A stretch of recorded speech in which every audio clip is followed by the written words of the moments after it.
Welcome back to MLive's Dungeon of Doom podcast. I'm Ben Raven here somewhere at Arrowhead Stadium, and he is Kory Woods. Kory, how you doing? Hey, what up, though? Hey, busy night, obviously. It's 2 a.m. right now. The Lions fall to 4-2. They lose 30-17 to the Chiefs at Arrowhead Stadium on Sunday Night Football, and man, a lot to talk about. Obviously, the Brian Branch post-game scuffle, the pool report on the Goff touchdown getting overturned, and just a weird night. I mean, I honestly, man, one of the quickest games I've ever been to in person, and it really felt like we came into this game saying this was going to be an offensive show. It has to be for the Lions with their shorthanded secondary, banged up secondary, Kirby fighting through the pain, Branch playing through pain. And the first drive, it really looked like the Lions were going to be able to do that. 15 plays, 70 yards, nearly 10 minutes off the clock. But obviously, we'll get into some controversy. But, like, are you thinking what I was thinking when that first drive was going on? Oh, yeah, absolutely. I mean, honestly, I thought the Lions came out with a great plan. They controlled the tempo early. Seemed like they were moving the ball at will. Goff was as efficient as you can ask him to be. But, once the Chiefs adjusted, Detroit just did not have an answer defensively. The middle of the field became wide open for Mahomes, and he picked them apart. And just once that third quarter hit, you could just really feel the momentum completely swing. Yeah. The Chiefs scoring before the half, scoring on the first drive after the half. It was just like, oh man, that's it just completely changed the game. And obviously there were a couple calls in the first half. I mean, not calls, but calls and plays. I mean, the Goff touchdown getting overturned. All right, this was the explanation. I mean, Goff went in motion. He was under center. He was not in shotgun. Caught the pass from David Montgomery, kind of in stride of his motion. Did not come to a stop. Great block from St. Brown. Touchdown. Celebrations ensue. Jake Bates is lining up for the point after attempt, and all of a sudden, there's laundry on the field. The offense is coming back on the field, and you probably had a better understanding of what was going on than I did in the moment because it was confusing up in this press box. Yeah, it was pretty interesting. They were talking about it on the air, and it basically just said it was just because Goff did not get set under center. It was like an illegal shift, and Chiefs Nick Bolton, he said that he knew it was a legal shift. When that Jared Goff did it, but he said here's the interesting thing that Bolton said. He said with how much time had passed after the touchdown, he didn't expect it to be a flag thrown. Yeah, Goff said that was a new rule, not a new rule, but just a rule they obviously need to do research on. Dan Campbell said he thought the call came from New York. The pool report with the NFL referee said the call did not come from New York. There was just a lot of confusion on the field, and the officials needed to talk about it. But he said not only did the call not come from New York, but they didn't even have any assistance from the league office. But here's what the official said after the game. There were a lot of moving parts on that play. We had a quarterback go up to the line of scrimmage. He paused momentarily in the quarterback position, didn't get under center, but he walked and stopped like he was the quarterback. Then he went in motion, and they threw the ball to him for a touchdown. If the quarterback assumes the quarterback position and then goes in motion, he has to then stop for a second before they snap the ball. Because he gets out of the view of some of the officials, we had to piece it together as a crew to whether he stopped initially and then whether he stopped when he went in motion. It was determined after a lengthy discussion that he stopped at the quarterback position and then went in motion. But when he does that, he has to stop when he goes in motion. If Goff had come to a complete stop after going in motion, it would have been a legal play. And if he would have lined up in shotgun, I think they said it would have been a legal play too. So that's just a tough break because it was 4th and goal. It was a wind them down, beat them up drive. Jahmyr Gibbs had 10 touches on that opening drive. It really was like, okay, the Chiefs ain't going to be able to stop this. And great block from St. Brown. Great catch from Goff. Fought through the block to get into the touchdown. But then all of a sudden they have to settle for what Goff called a consolation prize field goal. And that, even from that point, I still felt like they were in the game. And we'll get into the play where it really felt like they lost control later. But just, man, a lot of confusion. The part that sticks out to me is that Dan's hearing it came from New York. The officials are saying they didn't even have assistance from New York. Goff is saying they need to do more research on the play. I don't know, man. What do you think about the whole thing? Did they get too cute there, or did they just kind of fall into a loophole like this team seems to do from time to time? That's kind of weird. to hear that the call did not come from New York. I think that, me personally, if the call came from New York, I would feel a lot better about it. But the fact that it didn't, and that much time had passed, and you still throw the flag, I'm just gonna say I think the Lions got done a disservice in that regard. Now, if it does turn out that that was the right call, hey, so be it. But in that moment, there was so much confusion, so much time had passed after the play. The call wasn't even reviewable. It was ruled a touchdown. It's just it just feels like they were kind of railroaded in that moment. I don't think the Lions got too cute. I think we know that Dan Campbell is not, again, he's not a meathead. This is a very smart guy. He's very meticulous on how he goes about these things. I mean, like, even just going back to the 70, the reporting is eligible. I mean, Dan, when he knows he's going to get cute, he makes sure that it's within the rule book. So I don't see him being that irresponsible to operate in the gray if he didn't think that it could get done. I mean, let's just be real. I mean, it was I loved it. Yeah. I loved the play call. I mean, I know we're talking about Jared Goff at receiver, but like St. Brown one-on-one blocking. All he got to do is take care of his guy, and Goff makes the catch. He's going to go into the end zone. We saw that happen. Tough break there, man, though. But then the other play we need to talk about, man. Late in the first half, the Lions are up 10-6. Ball's at Kansas City's 44-yard line. It's 4th and 2. Goff a little under pressure, little low on the throw because of the pressure, but man, hits Amon-Ra St. Brown in the hands, and the ball hits the turf, and the Chiefs take over, take most of the clock off the most of the clock down in the first half, score, get the touchdown, and then open the second half with a touchdown to go up 20-10. And I mean, man, if St. Brown makes that catch, which we have seen him do over and over and over and over and over again. I mean, heck, man, he caught 9 of 10 targets thrown his way tonight. I just that when St. Brown drops a ball like that, it kind of just changed the feeling of this game. And then obviously the touchdown, followed by the touchdown, big time swing right there. I mean, the Lions were looking to go up, man. They were. I mean, I was like, dang, they're about to go up 17-6 or at least 13-6 here before the break, and just that's kind of where the vibes kind of changed. That's kind of where it felt like it got a little away from them. They were trying to play catch up. Obviously, they do cut the lead to 3 there off the awesome Sam Laporta touchdown in the fourth quarter, but they just could never get back from that. I watching St. Brown drop a pass like that, I don't care if it's low or not. It's like, man, that's the most sure-handed guy in the league almost. So that's just, I don't know what else to say about that. Yeah, it made me wonder, how badly that wrist is affecting him still, if it is. So it made me wonder about that. But I mean, this overall that play hurt. I mean, you've got one of your most reliable guys, a guy who has made his name converting those tough catches. He does that in his sleep, and then it just slipped right through him, and that killed a really promising drive and gave the ball right back to Mahomes, a great field position. And it doesn't erase everything that St. Brown did. He came alive in the second half, got He his did. rhythm going. But those are plays that separate a good offensive showing from a complete one, and you can't leave those type of plays on the field when you're on the road playing against a tough Chiefs team. Yeah, and Goff after the game was pretty simple about it. He just said that never happens. It's something I know he wants back, but it's not anything that we will think twice about. And honestly, that's why I don't know what else to say on it, because St. Brown's a stud. He's an all pro. He's on track for another all pro season. And it's like you're going to go to him 10 out of 5 times in those looks and expect him to make that play. But man, that just I don't know, man. It just kind of my outlook on how this game was going to go completely changed after that. And obviously, when the Chiefs go down the field, but like it was like, man, the Lions are controlling the ball, doing their shorthanded defense, some supreme favors. Offense was moving the ball well. They continue to move the ball well all game. It's just like missed opportunities, badly timed penalties, and just ugh. And then the big third thing we need to talk about is the post game fight with Brian Branch. And it looked like madness from up in the press box. I mean, I'll just paint the picture for me.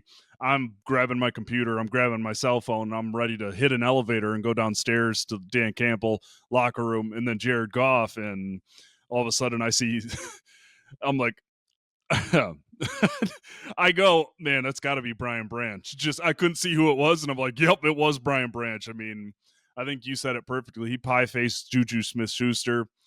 I mean, he took a swing, man. It was after he brushed off a handshake from Mahomes. I mean, Smith Schuster's got his hand out to shake Branch's hand, and then just absolutely gets clocked. I guess he said his nose was bleeding after the game.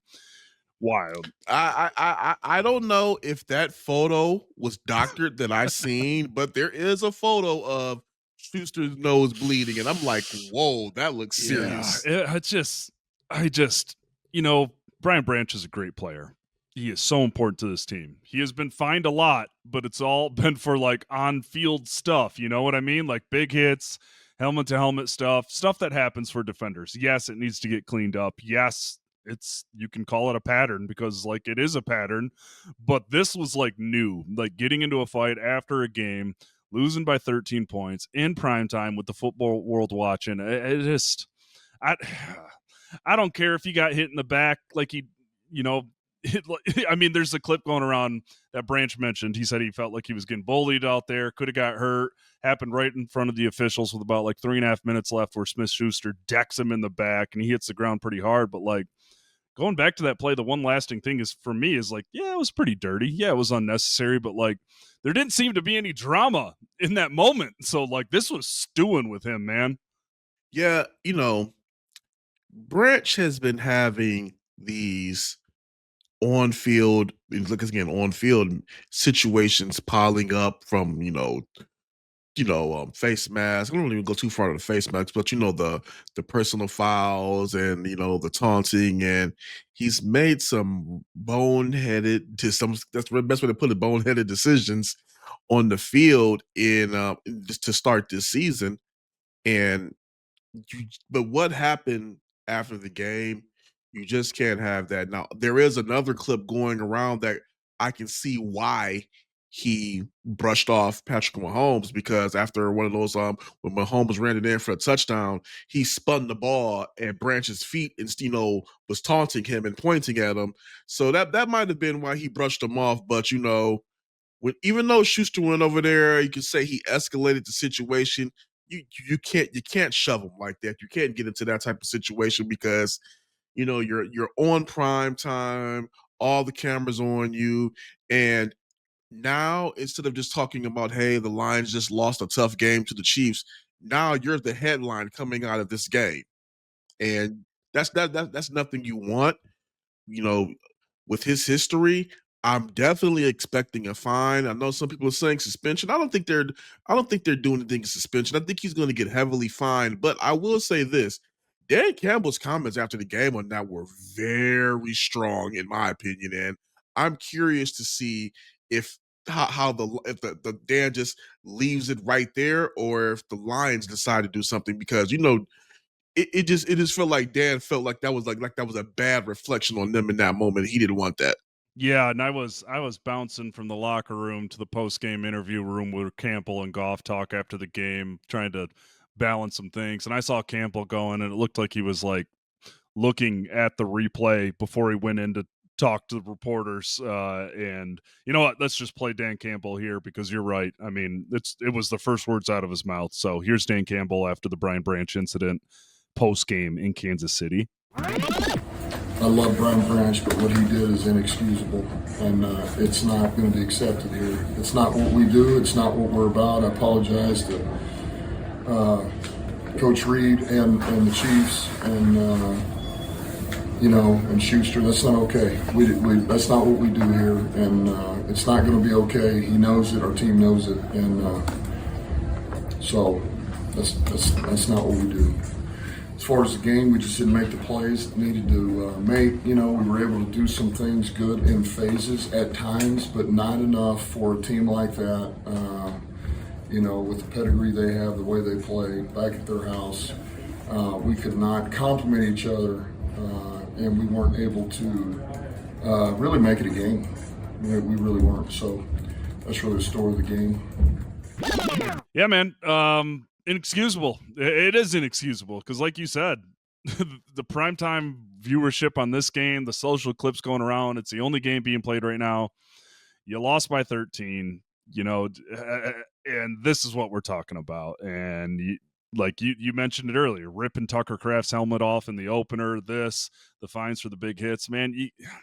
He's such a freaking great football player. Like Brian Branch is special. I've gone above and beyond to be like, this guy is like potential like Pro Football Hall of Fame, like all decade team good at safety for what he's able to do. I'm talking all decade team. I'm not putting a gold jacket on him yet, but I'm just saying this is like one of the most impactful, versatile defenders, not just on this team, but in the league. And it's just, you're not a captain, but like you're good enough to where these young guys, these other guys look up to you. So I don't care how much trash talking's going on. I don't care Patrick Mahomes spun the ball at your feet. You can't do that. And he even said it himself. Branch apologized multiple times, called it childish, said it should have never happened. I mean, he was really apologetic. He's genuine. He's so soft spoken, but he's an absolute killer on the field. And what he said, the favorite thing that he said to me was like, I should have let my play do the talking between the whistles. Like, exactly. If you get a chance to drill Smith-Schuster, do it between the whistles, not after the game like that. Not after the game like that. And just one more note on that. I know you had a better view on it, but which former Lions player was kind of in the middle of that too? Broderick Martin. That was just really. I'm like, where did he pop up from? Like, I'm just like, how did he find himself in the middle of that? That was very interesting. I forgot for a second he was still in the league. Yeah. No, I know. It was when I was looking back at the replays, I'm like, holy crap, Broderick. He was probably just going to say what's up to his former teammates, and all of a sudden he's trying to pull his guys off of each other. Just a wild moment. You hate to see it. I mean, you really do, but like just Broderick Martin being there was like, oh, that's weird. Yeah. of all the places he finds himself there. But you know what? That may have been a good thing for him to be there in that moment, because those are still probably some of his guys in that Lions locker room, and he's in the Chiefs, so he's probably able to play mediator between both teams a lot better than most in that moment. Yeah, no, back to a little football talk. I'd say the one glowing positive from this game was Jared Goff's play. Like I do not think he was part of the problem at all. Like seriously, at all. When they needed a play, it seemed like he was making it from the dime. I mean, hey, hats off to Sam Laporta for the catch he made, but Goff, Oh my God. Wow. unbelievable. But like Goff put that ball only where it could have been caught by Laporta. Great throw, runs for a first down on third down, just showing his toughness. Got beat up a little in the fourth quarter there, but like, man, Goff was dropping dimes over the middle. He was dropping dimes, and like we already talked about the 4th and 2 play. I mean, he was under pressure. Throw wasn't perfect, but it hit St. Brown on the hands. And most times when you hit St. Brown on the hands, good things are going to happen to you. And it's just, man, listen, our boss was making fun of us a little, but like the dude belongs in the MVP conversation. Like it's not even a debate to me anymore. Like what he's doing for this team, how he's playing efficiently, the ways he's doing it. 23 of 29, 203 yards and 2 touchdowns tonight.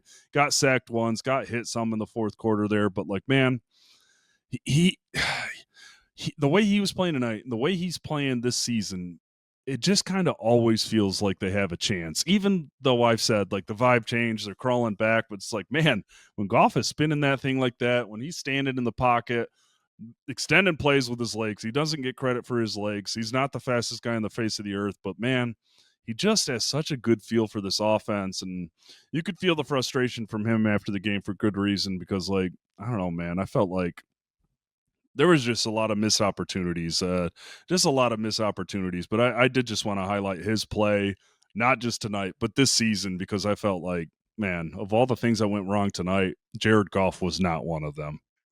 Absolutely not. I mean, even that 23 or 29 doesn't even really tell it, because some of those incompletions were basically towards the end, just trying to give them a fighting chance. Because at one point, I believe he was 23 of 26, if I'm not mistaken. He only had 3 completions, and while Goff did not play, Goff did play. To me, he played great. I'm giving him an A, but while he played great, I'm gonna say I did not particularly understand some of the play calling. Hmm. I felt that there were too many screen passes, too many passes to Gibbs, and one of the throws to Jameson Williams on that third down play that just got totally blown up. Just didn't understand some of the calls that John Moore had in there. He could see that from a better vantage point than either one of us can, but it Hmm. just felt that some of the play calling was really weird in spots where I felt they could have really kind of imposed their will on the Chiefs. Yeah, and like I said, Gibbs had 10 touches on that first drive, and he only had 7 the rest of the game. And I know that's a pattern of just kind of the flow and how things went, but like, man, Monty only had 4 carries too, and it's just like, man, I don't know. I can't wait to go back and watch the film on this one, but it just kind of like, dang, after that first drive, they just really kind of, I don't know if they went away from it or they got forced out of it, because even on the second drive, they responded with a touchdown, went up and down the field and got a touchdown. Just, man, good games for JMO. I mean, he had 6 catches, 66 yards, and a touchdown. Crazy stat on JMO, guys. His 22-yard touchdown was the second shortest touchdown of his career. He has 12 touchdowns, as I said. 11 of those have been from 20-plus yards. He's been quiet in recent weeks, but, like, decent showing for him tonight. Yeah, it definitely was. There's a lot of chatter going on about JMO and is he getting enough targets? Why are they not involving him as much in the offense? These are not from the diehard fans. These are some from mostly the fantasy guys and the sports bettors, as I like to say. Exactly, yeah. And tonight he caught 6 of his 7 targets, like you said, and he just continued to just answer when his number's called. He had that one game where he had the 8 targets, only caught 2 of them. But it was everybody has a bad day in the office, and JMO has just been so far, in my opinion, been playing really good football, even away from the box score. And today was proof of it. That's really much all I got about that one. It was just a to me, like I said, just a really weird game and how that offense was called, in my opinion. And I'm curious to see what Dan says when we speak to him later this week on if there's anything that he saw that they could have been done differently. Because when you have those drives that they had against the Chiefs, I mean, walking away from 3 points when on that opening one was a bummer, but I just feel like they left a lot out there. Yeah, they did, because, as I said, they were moving the ball well. You take up 10 minutes a game on the first drive, and Campbell kind of said it perfectly. Like, they broke some good runs, but then you get a tackle for loss, you get a no gain, you get an incompletion. Now you're 3rd and 10, and you're stuck. I think the Lions went 5 of 11. Yeah, 5 of 11 on 3rd down, 0 of 2 on 4th down, including the Goff touchdown that got called back. Then the big St. Brown drop. The Chiefs were 2 of 3 on 4th down. They were clutch in the red zone. They were 3 for 3 when they got inside the 10-yard line at scoring touchdowns. I just, and the one thing you're talking about, the offense, I get it, because I'm like, but I got to give credit to the Chiefs defense, because they made life hard. They really did. I mean, Goff has been spreading the ball around really well this year. St. Brown, Laporta, and Williams were the only 3 pass catchers with catches and targets, mind you. And then Montgomery had the 2 big screen plays in the second half, and Gibbs had the 1 catch on the first drive on 2 targets, I think, and that was it. It's strange to open the NFL Jesus. That's what we get access to during the game. And you see, wow, only 5 guys on the Lions offense had targets, and man, after the first drive, they only ran the ball like 7 times, 8 times, 9 times. The Chiefs did a great job at getting him out of the flow. I didn't think the Detroit's offensive line play kind of got worse as the game went on, but I don't think it was like a back-breaking issue. Like, Graham Glasgow got blown up really bad on Monty's biggest screenplay of the game. That was pretty lucky. And I mean, they only gave up 1 sack. They only gave up 4 quarterback hits. Goff was getting the ball out. He was standing in the pocket. Dan Skipper started at left tackle, and I mean, the live watch, I thought he did fine. So yeah, that's it was a weird day for the offense. They got knocked out of their flow, missed opportunities. I mean, the touchdown that gets nullified, the St. Brown drop. I mean, those are 2 crucial points, because instead of taking 3 on that first drive, they thought they had 7. And then the St. Brown drop, up 10-6, I think it was. Chance to go up even more. It just leaving points on the board, not what we're used to seeing from this team. Yeah, it's just a really weird game for me them all around. But this was my thing. I said, I felt, and what's crazy? I felt that even with the injuries on defense, this was still a very winnable game. I thought that the secondary was just going to get so maligned that it was gonna blow it open. And I think the Lions still really, I think they played as with you having no Terrion Arnold, no DJ Reed, no Avante Maddox. I mean, those guys played as well as you could ask from them, to be quite honest. Yeah. And I think, yeah, I mean, I think there was a reason why the Lions were trying to take as much clock as possible. They would have loved Yeah. to mimic that first drive as much as possible. And it's because of what you just mentioned, because Amik Robertson was starting at outside corner, Rock Ya-Sin was on the other side, and it was Arthur Mallett elevated from the practice squad playing in the slot. And then you got Kirby Joseph leaving the game for the second or third straight week before returning, and spoke with Kirby after the game. He very much did not want to talk to us, but I'll give him credit for talking to us. We just kind of kept asking him, what are you fighting through? He called it mental. Do you need time off like they're giving with Decker?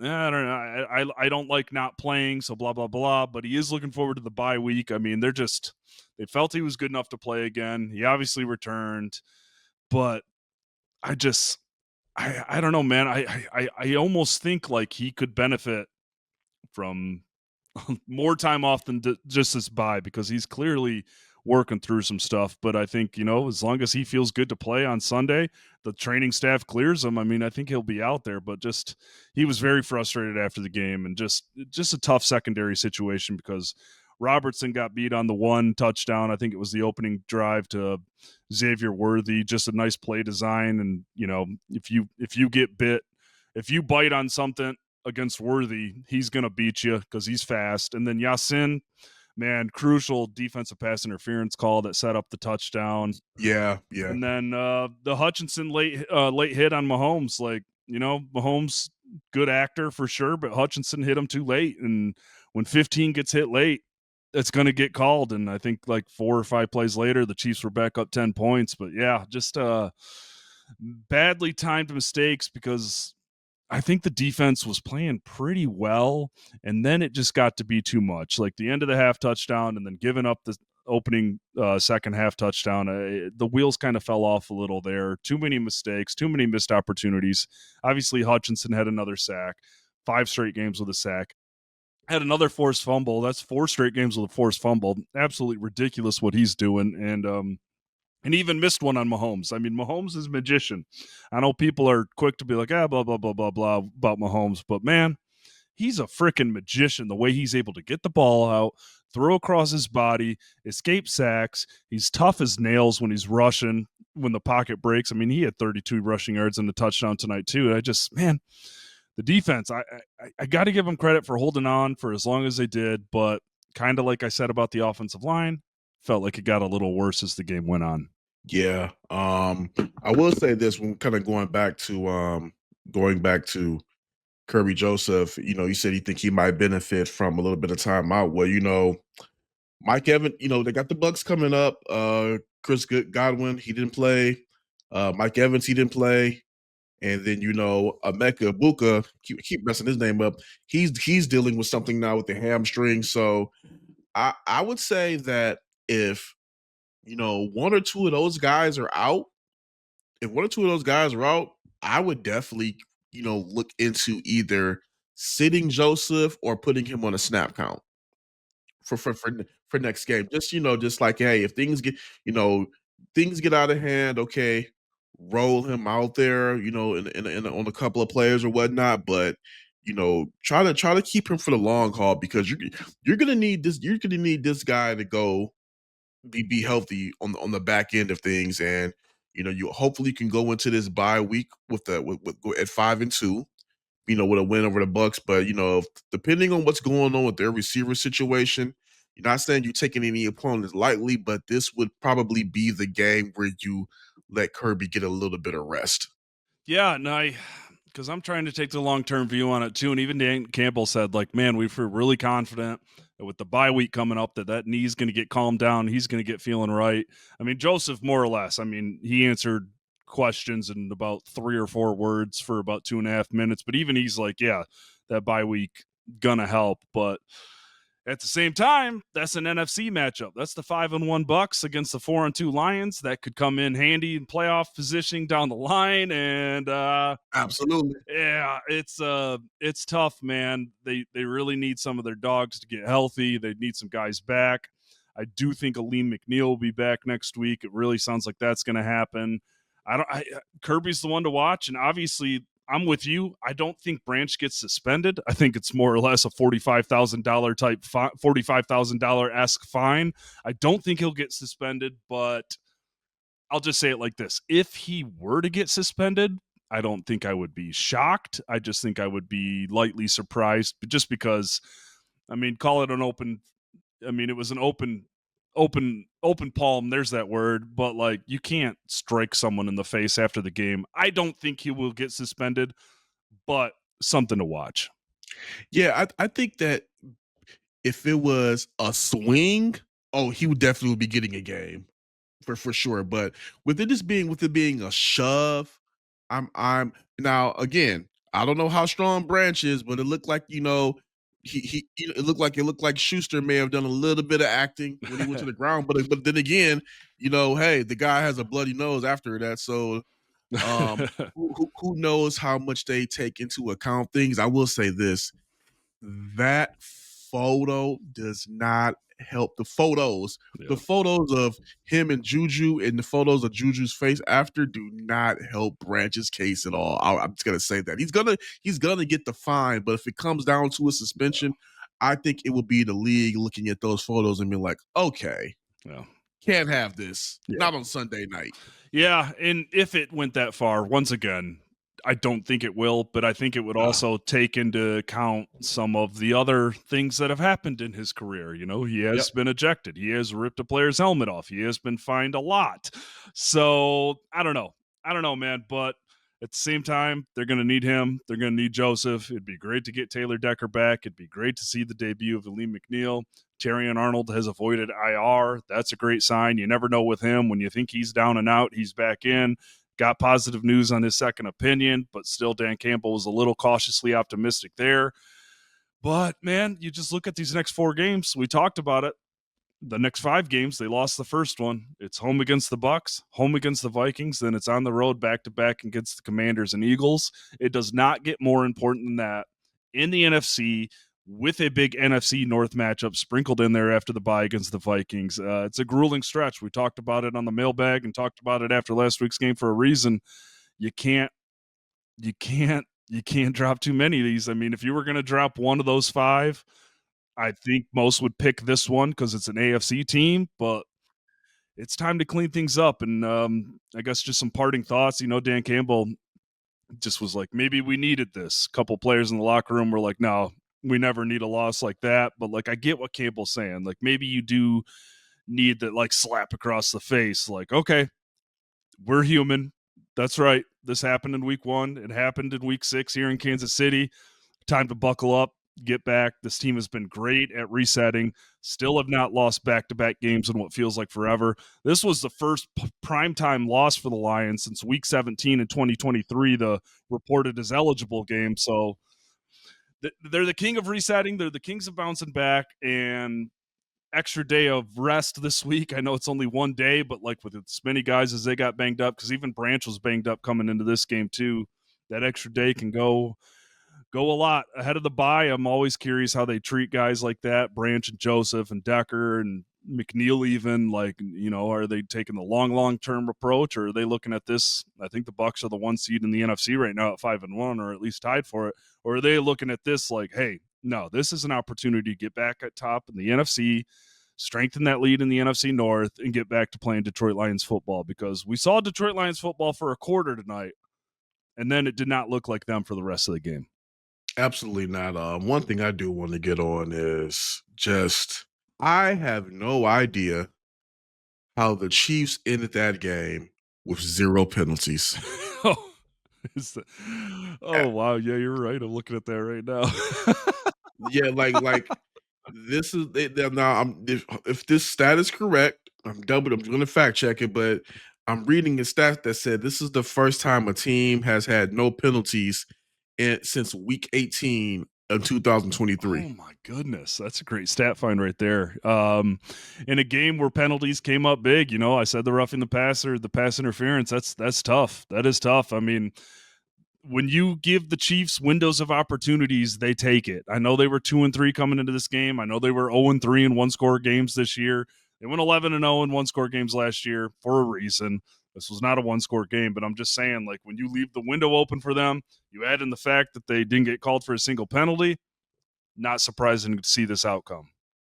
Kind of going back to Campbell's comments, I get it when you talk about this loss because I don't think this is something that's only going to wake the players up. This might be something that wakes up John Morton in the offense. I think that Kelvin Shepherd,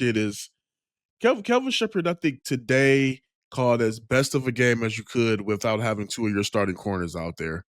I don't know what more you could have asked from him in that moment. Amit got you already said about Yassine. Amit got beat badly on that worthy touchdown. Um, just a total of a lot of things coming to a head at once, but I will say this. I do think that this offense has to kick it up because I think that they're scoring 34 points. Going into this game, they're scoring around 35 points per game, but it still felt like there were some plays they were just leaving out there on the field. It just kind of feels like the deep like in that one game the defense was like last week the defense was putting them in great spots to be able to kind of capitalize on that, but the Lions were still having slow drives. Yeah. Yeah. Yeah, they got forced out of their running game tonight. I just keep looking back at the 4th and 2 drop by St. Brown. Hate to harp on it. Great player. Never happens with him. But, like, man, it really just feels like this game would have at least been down to the wire or in the Lions' favor if he makes that catch. And that's just something that doesn't happen. And, after those first 3 drives, after that drop, that the offense just wasn't the same. Only scored once after that, and it took a Herculean effort from Sam Laporta to even get on the board. And, you know, I know they cut it to 3 at the start of the 4th quarter, but it kind of just felt like, man, that defense is tired. That defense is shorthanded. Kirby's limping. Branch is hurt. You got a guy off the practice squad playing in the slot. You got Yasin starting at outside corner against freaking Mahomes, and just, yeah, the Chiefs have been to 7 straight AFC title games and won 3 Super Bowls while making 5 of the last 6 or something like that for a reason. And it's not easy to come in here to Arrowhead and win. I know they did it a couple years ago, but like a lot has changed since then, and they were missing a lot of pieces. I still think there's a lot to like. Still think the offense is, I have the highest of high expectations about the Lions offense. I think they'll be fine. And there's a lot to like about that defense, especially with pieces coming back. If McNeil is back, that's a better defense. Campbell and Anzalone are playing at a high level. Hutchinson looks like the DPOY. But it's got, What another great game from Hutch. yeah, the rough and the passer, it wasn't his most, like, he wasn't stacking. I don't think he'll have a ton of pressures in that game, but still, you get a sack, you force a fumble on Mahomes. I don't know how Mahomes recovered that fumble. You still found ways to make plays. Muhammad had a sack. Jack Campbell had a sack. Anzalone was flying all over the field. Got to give a shout out to Anzalone. His open field tackling, his ability in coverage, his eyes, his leadership. Don't overlook Anzalone. I know this is Jack Campbell's defense. I know Campbell looks like one of the game's fastest growing linebacker stars, but that was a great game from Anzalone. Really, really covered a lot of holes out there tonight. But yeah, it's on to the Bucks Monday Night Football. And then a bye week and no rest for the wicked. Vikings, Commanders, Eagles. Potential NFC defining stretch right there, man. It's a gauntlet coming up. That's why I was saying, you got to win as many of these as you can, and ideally going into the bye, splitting these next 2 games. They can pick up this split and beat the Bucks. They'll put them in really good shape, I think, coming out of the bye. And yeah, not that's after the bye. This is where the real fun begins. This is where it's like, okay, now it's time to start planting your flag and cleaning up those mistakes that you made in the first part of the season. Because I'm with you. I still don't think we've seen their best football yet. I still think that they are trying to figure some things out, but it's just it just sucks for them because this was a very winnable game. Yes, it was. Yes, it was. I mean, even Campbell said it. I made sure to mention it in my game story. It's just like you look back at two or three plays in the first half where it really got away from them when they could have not just taken a lead but extended their lead. I mean, you just don't see St. Brown drop plays like that. Weird situation on the Goff called back touchdown, and just too many missed opportunities. But that's all we got for you. We had a great mailbag earlier this week with Lomas Brown. That's got some evergreen content in it if you missed that one. But Real quick, sorry. If anybody needs a laugh, just go on Kirby Joseph's Twitter activity from yes, after the game. This is this is this is primed. This is hilarious stuff. He's just just take a gander at that. Anybody, whenever you hear this, just take a gander at that when you get a chance. It's just hilarious meme after meme after meme. I'm looking at it right now. It's pretty funny actually. Because that's crazy. He did not. He was in a terrible mood. Did not want to talk to us after the game at all. But I'm glad he's still got his meme posting powers. He's Oh, he's at full optimum power. Like some of this stuff is like, dude, are you really retweeting he's this? wild, man. They need him. They need that need to get better. They need Yeah. him. He's the best ball hawking safety in the league. They need him, man. Really curious to see how they approach that. I would imagine it's another week of no practices and game time decision. But let's get out of here. Lions fall to 4-2. Chiefs are 3-3. Lions lose 30-17 at Arrowhead on Sunday Night Football. MLive.com/Lions. We got more coming and a lot covered already. But I'm Ben Raven and he's Kory Woods, and we'll catch you next week for the mailbag.